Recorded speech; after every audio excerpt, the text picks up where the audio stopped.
As cópias de Les Paul que salvaram a Gibson. Você sabia que o Slash gravou o álbum Appetite for Destruction com uma réplica de uma Les Paul? Possivelmente você sabia. Mas você sabia que essa não foi a primeira Les Paul dele?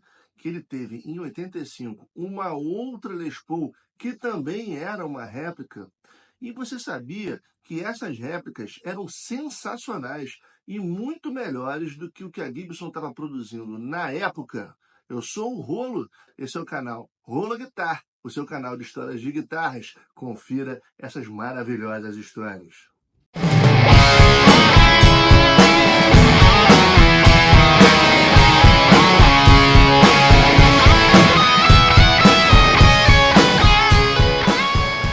E antes de começar, eu vou pedir para você curtir esse post, compartilhar com seus contatos. Se tiver algo interessante para acrescentar, comenta e se inscreve no canal para você não perder nenhuma atualização do mundo da guitarra.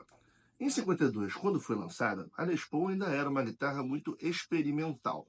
Ela vinha, por exemplo, com um cordal em formato de trapézio, muito desconfortável, que deixava a corda muito alta e atrapalhava a execução de palm muts. Em 53, aparece o cordal wraparound, que mistura aí ponte, né, com fixação das cordas, muito famoso na época. Em 54, a Gibson inventa o sistema Tunomatic, e aí a Les Paul passa a ter esse sistema. Em 54 também é criado o modelo Custom.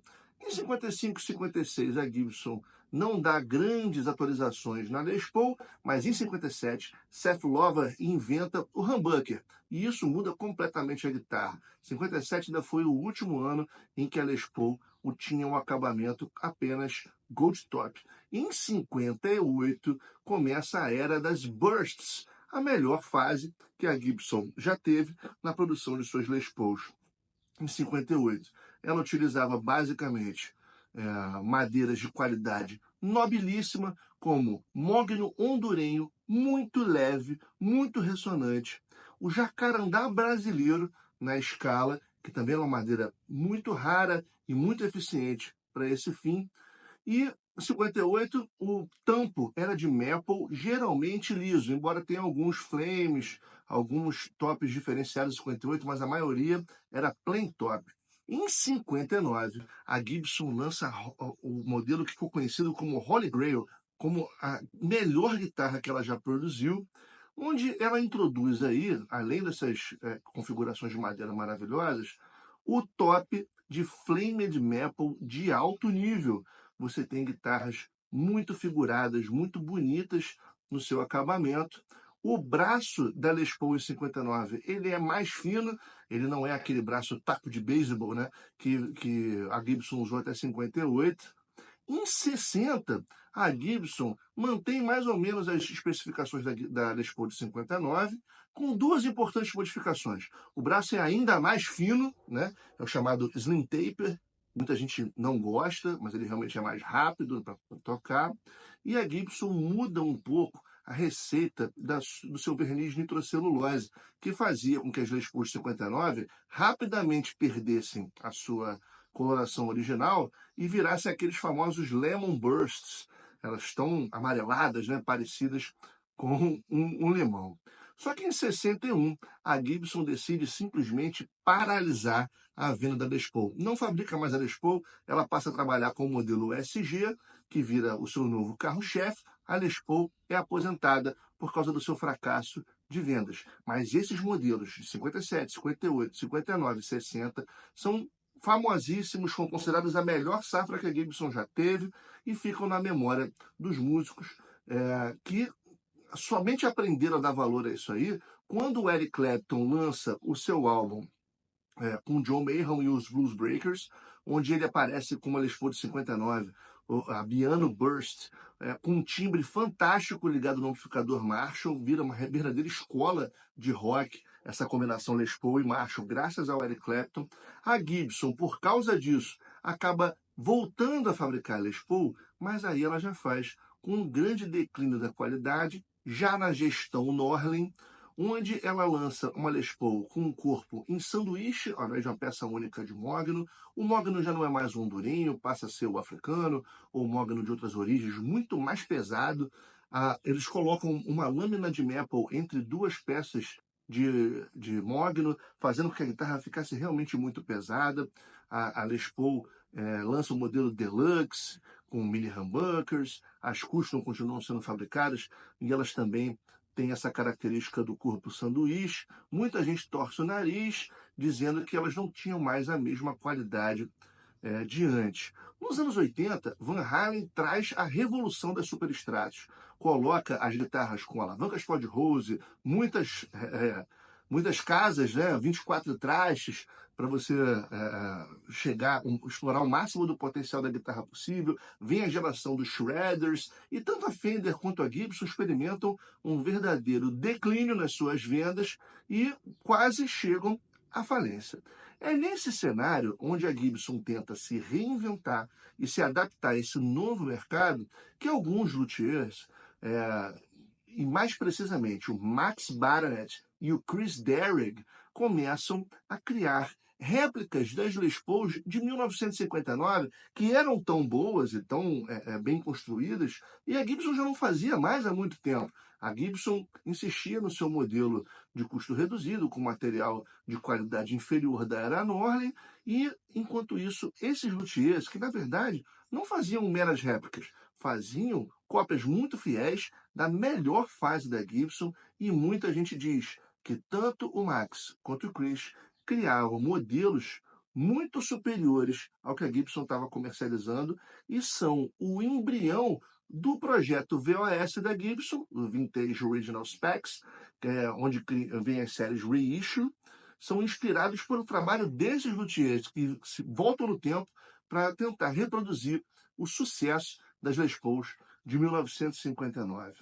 Max Baranet, ele fica particularmente conhecido por usar exatamente as mesmas madeiras que a Gibson usava em 59. O mogno hondurenho, o jacarandá da Bahia e o maple canadense altamente figurado. Dificílimos de encontrar no mercado, ele era um verdadeiro caçador de madeiras. Já o Chris Derrig era considerado mais vanguardista. Ele tentava trazer toda aquela característica vintage da Les Paul de 59, mas ele usava um pouco mais, utilizava algumas outras madeiras, ele se permitia trazer, inclusive, uma pegada mais moderna no braço, ele explorava a questão da tocabilidade, mas tanto Chris quanto Max fizeram guitarras fantásticas.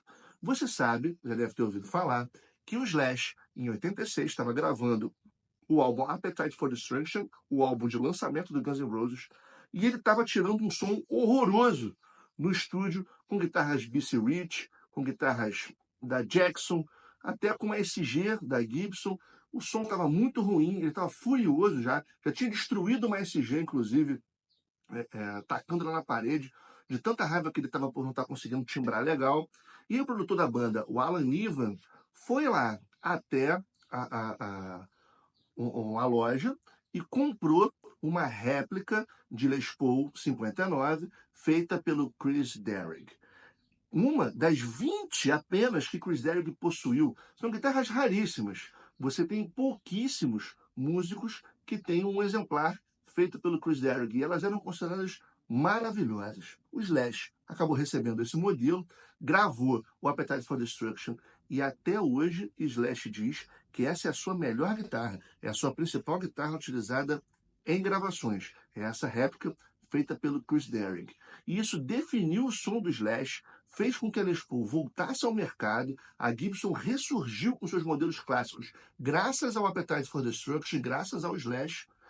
Mas a ironia disso é utilizando uma réplica. Sim, elas tinham Gibson no headstock, mas eram cópias, muito bem feitas, melhores do que as Gibson da época, mas não foram feitas pela marca.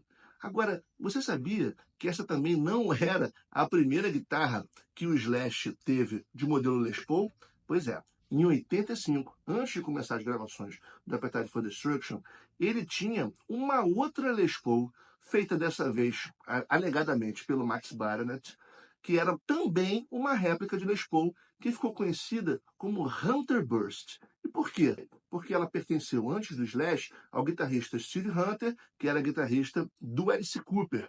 Ele comprou essa guitarra em 75, uma guitarra muito bonita, com tampo em quilted maple, finamente construída, que Slash utilizou durante um ano e meio, até que ele vendeu essa guitarra junto com outros equipamentos para comprar drogas. Situação complicada, o jovem Slash tinha problemas com isso mesmo e foi obrigado a se desfazer desse equipamento. Mas essa guitarra, a Hunter Burst, foi a primeira Les Paul do Slash. Ela acabou sendo comprada depois por um rapaz chamado Mark Olsen, que chegou a mostrar ela de volta para o Slash. O Slash tem foto com ela recente, mas essa guitarra continua na posse do Mark. Foi a primeira Les Paul utilizada, aparece em várias fotos do começo da carreira do Guns, antes da gravação do Appetite, e tanto o Chris quanto o Max Baranetti foram considerados famosíssimos luthiers, especialistas na criação de réplicas da Les Paul de 1959. E essa demanda do mercado por réplicas das Les Paul de 59 fez com que a Gibson, posteriormente, lançasse a sua própria linha VOS, que são as guitarras realmente feitas pelo custom shop da Gibson, tentando replicar a qualidade e a construção dos modelos de 59 da marca, utilizando inclusive as mesmas ferramentas que a Gibson usava na época. E isso tudo, essa demanda, somente apareceu por causa do trabalho desses luthiers incríveis que fizeram com que essas guitarras se popularizassem. E é importante dizer o seguinte, existem algumas reissue antes do lançamento do projeto VOS pela Gibson, que na verdade eram Les Pauls comuns, iguais às que estavam sendo feitas na época, só que com um tampo de flamed maple, sem nenhum tipo de consideração especial, de consideração sobre densidade de madeira, essa preocupação que a Gibson tem hoje no Custom Shop, de selecionar apenas o melhor material possível para fazer essas réplicas. O mais curioso nisso tudo é que mesmo depois de ter feito tanto sucesso e ressuscitado a marca usando uma réplica, a Gibson, quando foi procurada pelo Slash após o lançamento da Appetite for Destruction, deu para ele não uma guitarra especial, uma guitarra signature, nada disso. Deu para ele uma Factory Second, ou seja, uma guitarra com falhas que seria vendida em saldos da loja, uma guitarra que não seria levada para o mercado principal, que ficou conhecida como Jéssica, ficou muito famosa também. Agora, inclusive, a Gibson relançou réplica desse modelo, né, que foi entregue pelo Slash.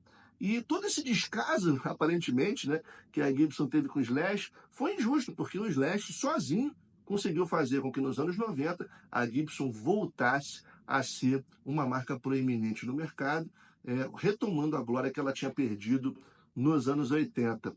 Outra coisa muito curiosa é que a Gibson lançou a réplica da réplica. Ou seja, essa guitarra feita pelo Chris Darrigh, que o Slash usou no Appetite for Destruction, foi copiada pela Gibson, que lançou um modelo especial, a signature do Slash, Appetite for Destruction Guitar, que é, na verdade, a réplica da réplica. Você não esqueça de conferir o Instagram, @rologuitar, onde são postados, além de rios, as histórias por escrito das guitarras. Nós já temos o maior acervo de histórias de guitarras em língua portuguesa na internet. E se você quiser saber informações completas sobre modelos famosos de guitarra, sobre grandes modelos icônicos usados pelos grandes heróis do nosso instrumento, tá lá no Instagram, nos posts do perfil @rologuitar. Conheci essas histórias? Rolo Guitar, o seu canal de histórias de guitarras.